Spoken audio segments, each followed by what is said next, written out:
I'm finally going to be reviewing book 1 of the light novel version of the Case Files of Jeweler Richard. Probably my memory of everything's going to be a little hazy. From the back, cut carrot clarity, which many people probably know that's a jeweler's term. I'm also not going to say his full name because I can never say the Rana Singh. Is that it? Richard Rana Singh Devopian is a brilliant and enigmatic British jewellery appraiser. Seiki Nakata. I cannot speak today. Seiki Nakata is a young college student. Their worlds are different as can be, but when a chance encounter leads Seiki to hire Richard to appraise a family heirloom, it sparks a partnership that goes well beyond one job. Together, the duo investigate jewelry-related cases and solve mysteries, finding the secret messages hidden in the hearts of precious stones and the hearts of those who possess them. So, I reviewed the manga for this series quite a while back. I actually read this quite a while back, and it's been sitting there because I really wanted to talk about it, but I kept putting more recent, like newer and new to reviewing series ahead of it.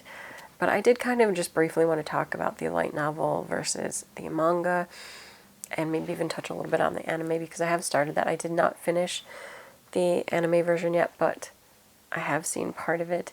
I mean, I gotta say, here's the thing. I love the manga adaptation of The Case Files of Jeweler Richard. I think it's a great adaptation. I love the artwork. I think it's really well done.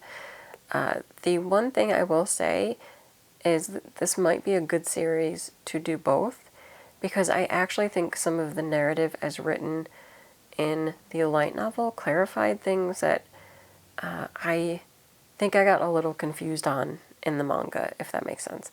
Like, it's not that I was totally confused, and I was totally fine reading the story, but I think that this just clarified more about, like, Seigi and what his wants and where he was coming from were, especially in the beginning. So I would say this is a great one where you could technically just read the manga, you could technically just read the light novel, but I kind of like them together because I so love the artwork and how the adaptation is done for the manga. So I do not feel that in any way I'm going to drop that one. Yeah, I like them both. I feel similar about the Saint's Magic Powers Omnipotent. I really like the manga as well as the light novel for that series. And I'm trying to think, I feel like there's another one where I really like them both. It'll come to me later, but definitely the Saint's Magic Powers Omnipotent. I also prefer to do both the light novel as well as the manga. I think, the Most Heretical Last Boss Queen, I think is good for both as well. There's just something broadening about having both. Like, sometimes there are things that are kind of skipped in the manga adaptation that you get in the light novel adaptation. So the storyline in this is not really any different than how it was laid out in the manga. You have Seigi, who ends up running into Richard as he's being kind of accosted by a group of people, and Seigi helps him, and they get to know each other. Seigi finds out, like, what Richard does.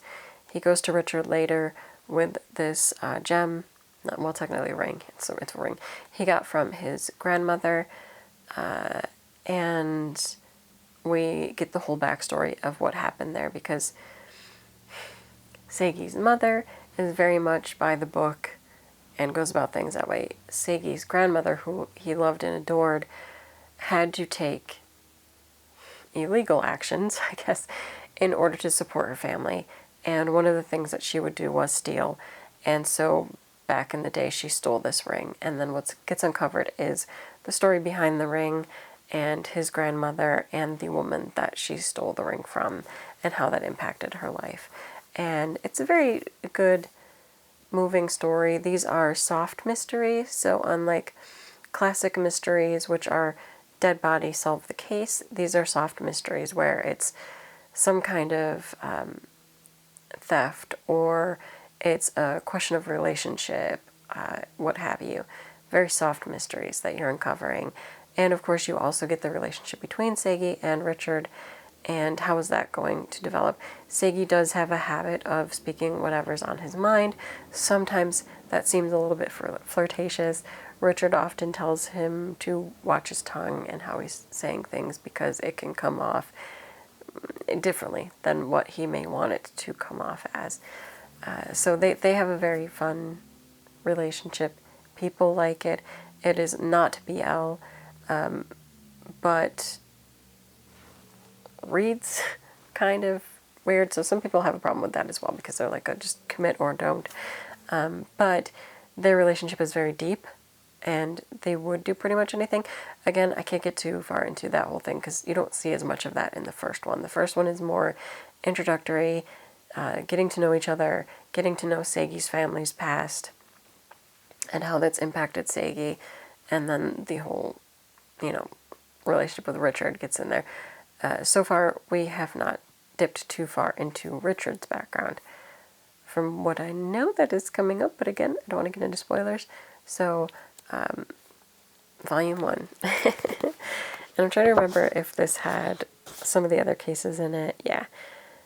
You go through a couple of different cases,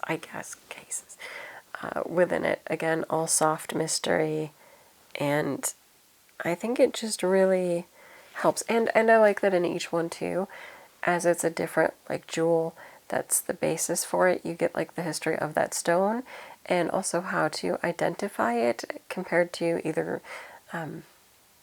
man-made stones, or really even just getting that history of knowing there's man-made versions versus the real ones, and how that impacts the value of the stone, and how you can tell the difference, and everything. It's fascinating. I like getting that in the background too. But in general, yeah, just a bunch of really cute kind of stories. I think it's interesting with this one. This is one of the light novels that does not have insert art. So you get the nice cover art, but it doesn't have insert pages. There's no saying, not all light novels do that. But I will say that I do like it when there's artwork thrown in there occasionally. Just because it's a little fun break, and you get a different look at the characters, but it's not necessary for me either. And like I said, this has a fantastic manga version, so if I wanted to go and read with pretty pictures, I could just do that with the manga. But yeah, for me, love the stories in here. I think it's this is a super good start to a good series. And I do have, I think it's through volume 4 or 5 I have for the light novels, so this will not be the end. I will probably revisit Richard and update where they're going plot-wise. But as for this, it just covers a couple of basic cases. Usually there's relationship stuff. We do learn, I think right in this one, about, if I'm not mistaken, about Seigi's crush that he has on his senpai in school.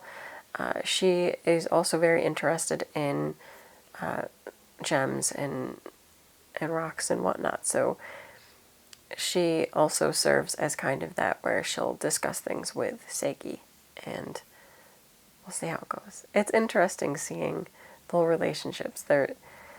And I'm was it that in this first volume, or does it come later, where she kind of misunderstands the relationship with Seigi and Richard? Again, this is all part of what Richard warns Seigi about, with what he says and what he does. So yeah, she kind of believes that they were together, and therefore she doesn't realize that Seigi likes her. It's one of those humorous misunderstanding type things that happens. Overall, it's a cute, fun, fluffy kind of series with the soft mystery, where it's all kind of centered around relationships and human interaction, which I enjoy. So I look forward to seeing where this goes. Again, I think that the anime adaptation is nice.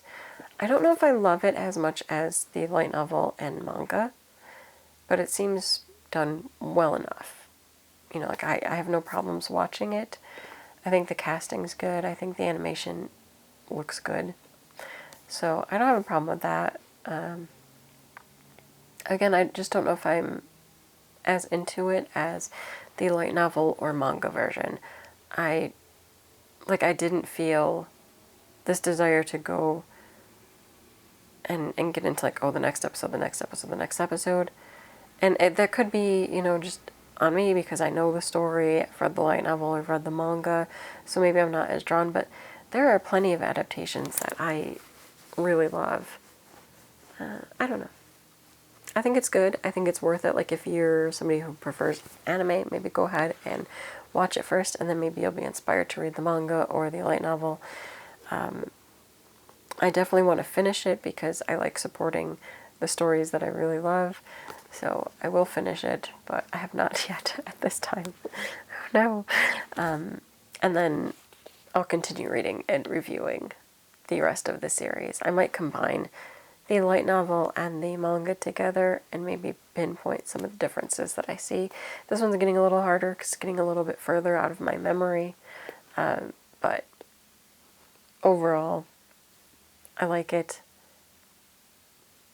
I still just, I love that this really just explained things a little bit clearer. So it's always like, if you want a little bit more clarity and depth, go for the light novel version. Go ahead and pick it up, give it a try. That is it for this video. Until next time, bye.